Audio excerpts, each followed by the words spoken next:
भारी बारिश के बाद रोहतास के तुतला भवानी धाम में बाढ़, कई लोग फंसे, वन विभाग की टीम ने किया रेस्क्यू। यूपी के कई जिलों में नदियां उफान पर, नेपाल यूपी बॉर्डर के करीब 7 जिलों में बाढ़ जैसे हालात। गोरखपुर में बाढ़ से प्रभावित हुआ पूर्वोत्तर रेलवे का ट्रैक, प्रशासन ने किया मरम्मत का काम। शाजापुर में पीलीभीत में डैम से पानी छोड़े जाने के बाद गरा नदी का लेवल लाल निशान के ऊपर, करीब 70 गांवों में बाढ़ जैसे हालात। हरदोई और सिद्धार्थनगर में भी हाल बेहाल। हरदोई में गरा नदी तो सिद्धार्थनगर में राप्ती नदी का बढ़ा जलस्तर। ऐसे में 9 नदियां डेंजर जोन से ऊपर बह रही हैं। ब्रह्मपुत्र समेत कई नदियों का पानी बढ़ने से दहशत में लोग। ऐसे में बाढ़ की चपेट में आने से 7 और लोगों की मौत। अब तक कुल 90 लोगों की मौत, 12 लाख से ज्यादा लोग बाढ़ से प्रभावित। केरल के कई जिलों में बारिश, राजधानी तिरुवनंतपुरम में भी रात से बारिश जारी। रात से हो रही बारिश के कारण नवी मुंबई में अंडरपास में पानी भरा, बारिश से जगह जगह ट्रैफिक जाम।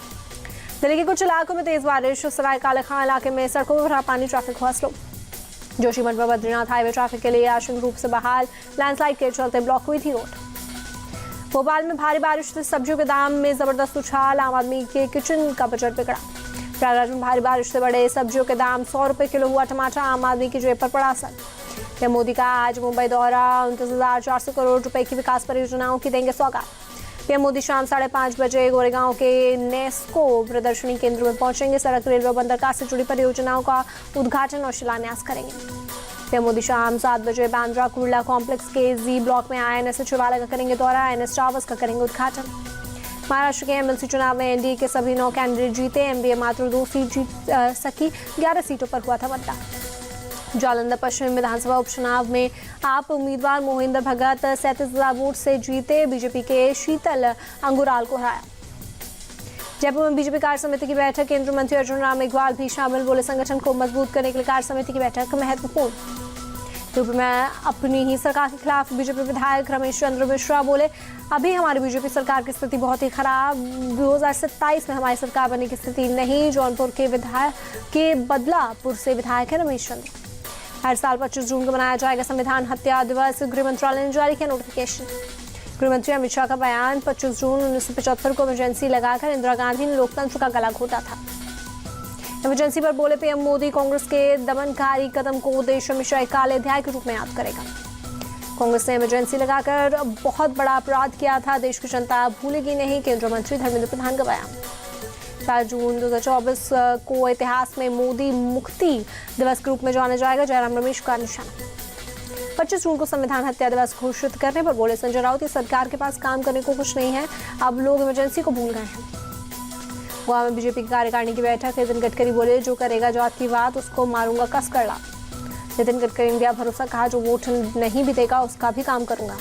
उड़ीसा के मोहन माझी सरकार के 1 महीने पूरे, डिप्टी सीएम केवी सिंहदेव बोले, घोषणा पत्र के कई वादे पूरे, कई पर काम जारी।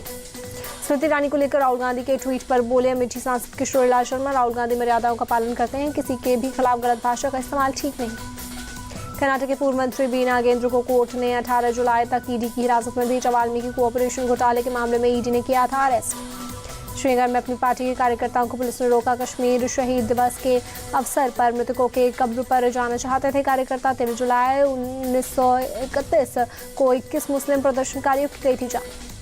कारगिल विजय दिवस की आज 25वीं वर्षगांठ। यूपी के सहारनपुर में फोर्स स्टेशन पर हुआ एयर शो, वायु योद्धाओं ने दिखाए करतब।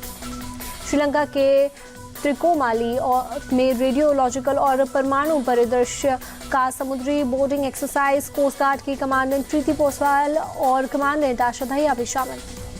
नीति आयोग ने SDG इंडिया इंडेक्स 2023-24 जारी किया। इंडेक्स में परफॉर्मर से फ्रंट रनर बना उत्तर प्रदेश, भारत के समग्र स्कोर के करीब पहुंचा यूपी का समग्र स्कोर। विश्व स्काई डाइविंग दिवस पर हरियाणा के नारनौल में कार्यक्रम का आयोजन, केंद्रीय पर्यटन मंत्री गजेंद्र सिंह शेखावत ने लिया हिस्सा। अगरतला रेलवे स्टेशन से 7 बांग्लादेशी नागरिक गिरफ्तार, अवैध दस्तावेजों के साथ भारत में प्रवेश करने का आरोप। दिल्ली के बर्गर किंग हत्याकांड मामले में दिल्ली पुलिस को मिली बड़ी कामयाबी। सोनीपत में एनकाउंटर के दौरान हिमांशु भाऊ गैंग के 3 शूटर्स थे। दिल्ली पुलिस क्राइम ब्रांच और सोनीपत STF की टीम ने शुक्रवार को 3 अपराधियों को घेरा। रोकने पर 3 शूटर्स ने पुलिस पर की फायरिंग। पुलिस की जवाबी कार्रवाई में आशीष लालू, विकी छोटा और सनी गुजर हुए ढेर। 18 जून को बर्गर किंग हत्याकांड के बाद से फरार थे 3 अपराधी। जयपुर में राष्ट्रीय करनी सेना श्री राजपूत करनी सेना के बीच विवाद में चली गोलियां। श्री राजपूत करनी सेना के महिपाल सिंह मकराना हुए घायल। नागपुर स्टेशन से 6 महीने के बच्चे का अपहरण करने वाली महिला गिरफ्तार। अमरावती के पुसाला गांव से पुलिस ने आरोपी महिला को पकड़ा। तमिलनाडु के अचरापक्कम में खड़ी कार में लगी अचानक आग, दमकल कर्मियों ने आग पर काबू।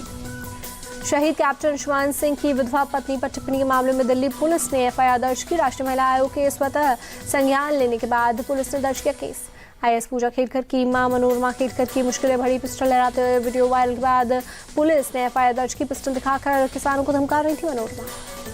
श्रीनगर के पंथा चौक बेस कैंप से अमरनाथ तीर्थयात्रियों का एक और जत्था हुआ रवाना। अब तक 2.5 लाख से ज्यादा श्रद्धालु कर चुके हैं दर्शन। अमरनाथ यात्रा के दौरान दिख रही है कड़ी सुरक्षा, मार्ग पर जगह जगह सुरक्षा बल तैनात। अमरावती में आंध्र प्रदेश सीएम चंद्रबाबू नायडू पार्टी नेताओं के साथ इस्कॉन मंदिर पहुंचे, पूजा अर्चना कर लिया आशीर्वाद। छत्तीसगढ़ के सीएम विष्णुदेव साय आज अपनी पूरी कैबिनेट के साथ अयोध्या की यात्रा पर रामलला के करेंगे दर्शन।